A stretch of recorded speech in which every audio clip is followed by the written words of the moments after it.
хэлснийг анд минь чи санаж хадаар бороотой салхи шуурга зовлон донд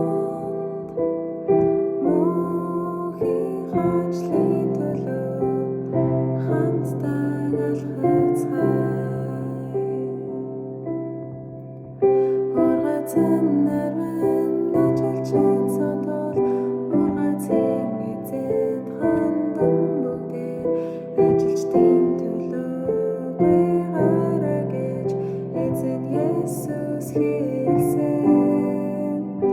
Эзэн бурхан минь намайг талаад эзэн минь хамт илгээж өгөөчдөг.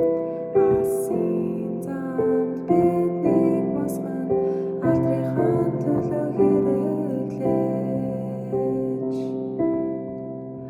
Улаан будаан бяцхан нуур өгөхгүй бол ургахгүй.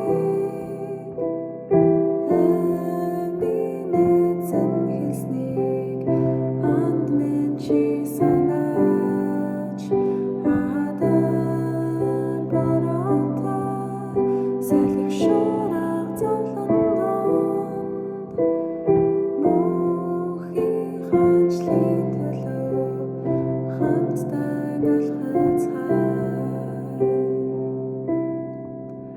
Улаан будаан бяцхан нуур өгөхгүй бол ургахгүй. Амийн эзэн хэлснийг анд минь чи санаж хадаар бороотой салхи шуурга